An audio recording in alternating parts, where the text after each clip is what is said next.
So thank you everyone for coming to the channel. Like I say, please do like, share and subscribe to the channel and share this video around as much as possible. Also down below are links should you want to support this channel monetarily if you wish. There is a Patreon link and a one-off donation link if you would like to do that. So what we're talking about today? Well, we are talking about English nationalism, and I think there is no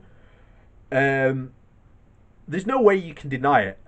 This was a massively clear part of what caused Brexit. This whole idea that somehow the English are the superior leaders in this union. We're not. We're a union regardless. Everyone should be equal partner in this union. And it does feel, like many people do say, that they do feel forgotten. Like Scotland, many arguments for leaving the union are that they're ignored by Westminster.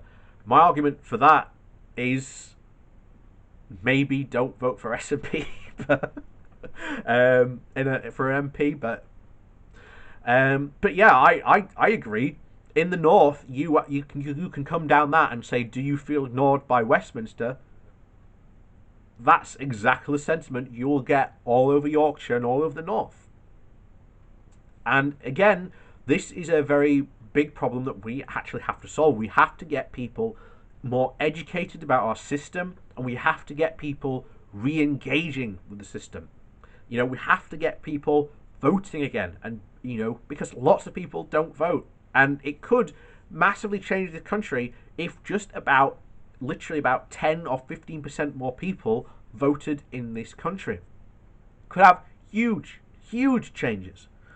But anyway, onto this article from the article of all places. So the article, and it is titled "English Nationalism is a Threat to the Union." So, the renowned constitutional historian Arthur Aughey, I think that's how you say it, once described the English nationalism as a mood, not a movement. But that was before the British people voted to leave the EU, and it has become common to assert that this mood subsequently hardened into a movement that brought us Brexit. Then it morphed into Boris Johnson whopping majority at the end of 2019.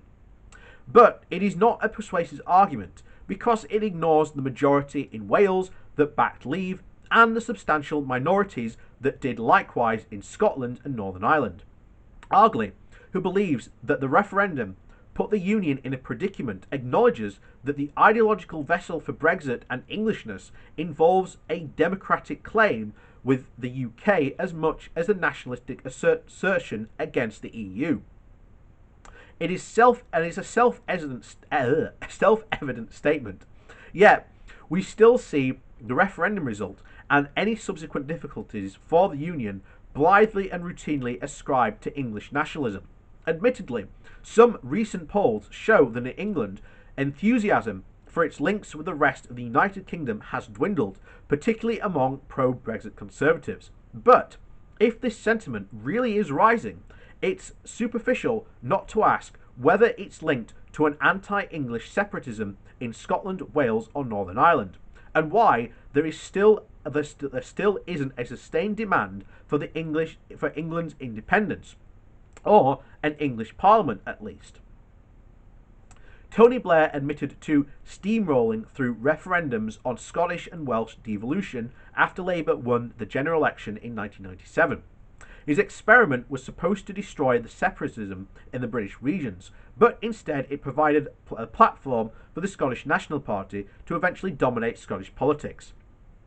The SNP is masterful and ruthless when it comes to nurturing resentment against Westminster. Most recently, despite coping nearly the worst of all aspects of the government's approach to COVID-19, Sturgeon used the crisis to emphasise her administration's independence from London and its disdain for the national response. The pattern is repeated wherever separatists want to break up the UK. In Northern Ireland, Sinn Féin's Deputy First Minister Michael O'Neill is demanding that travellers from Great Britain should be quarantined when they arrive in the province. The party's leadership flouted social distancing rules publicly less than 3 weeks ago, when Republicans staged a show of strength at a terrorist funeral in West Belfast. But they think that they can repair their damaged credibility on the coronavirus by exploiting the anti-English feeling among their supporters. The dynamic in Ulster is different because rather than concentrating only on its supposed separateness from Great Britain, nationalists emphasise the all-Ireland perspective on every issue, rather than its UK-wide dimension. The Conservatives made a stunning and unnecessary concession to this mindset by agreeing to place a trade border between the Irish Sea and Northern Ireland, and its biggest external market in GB, rather than insisting that checks take place on the existing Irish land border after Brexit. The UK's internal market is now undergoing additional assaults from Scotland's administration. The SNP has attacked the government's ideas for preventing new barriers to trade between British regions, after powers are recovered from the European Union at the start of 2021. The paper sets out plans to avoid the emergence of significant regulatory differences within the UK, but Scots nationalists say that Westminster is grabbing authority in areas that should be properly devolved to Scotland.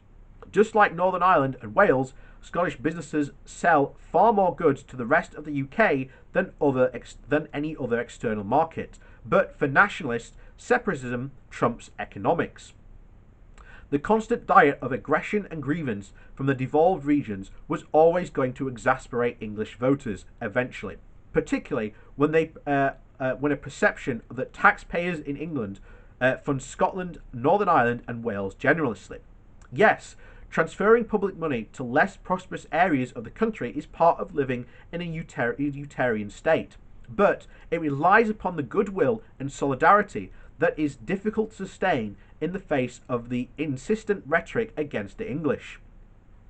When voters in England are polled on their attitudes to the rest of the UK, it isn't so startling that some impatience with the devolved regions is evident. If anything, it is more surprising that these sentiments are not fiercer and more widely felt. Surveys reveal that the English respondents would prefer Brexit to be implemented irrespective of the fact that it might have on the Union. That is regrettable from a unionist perspective, but it's understandable that people don't want their democratic mandate frustrated by regional concerns. In contrast, the English response to separatism in Scotland, Wales and Northern Ireland over the decades has been patient and moderate in the main.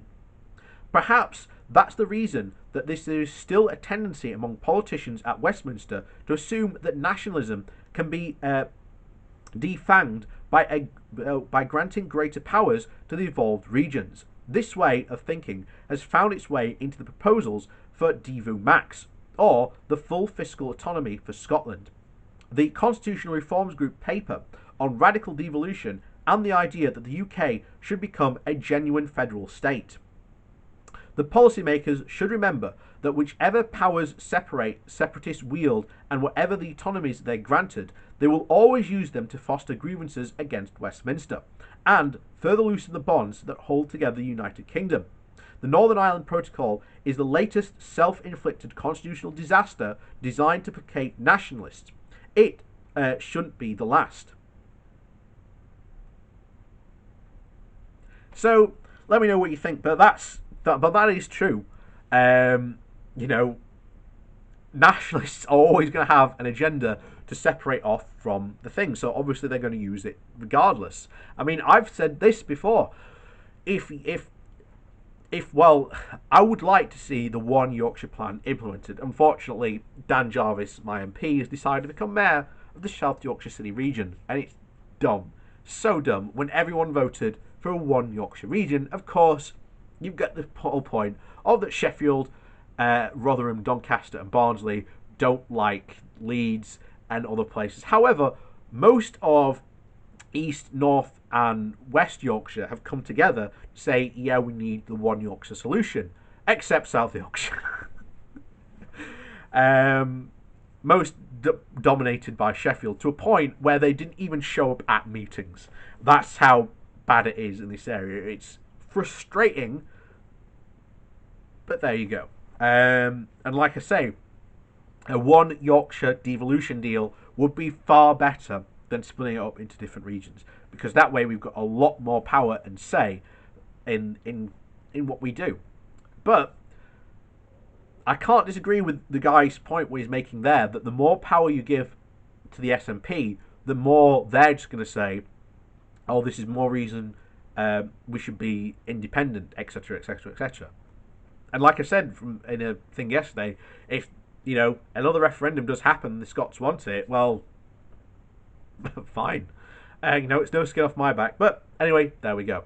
So let me know what you think below, and remember to like and share this video, and of course I have links down below should you like to support the channel in another way as well. So thanks for watching, and we'll see you all soon.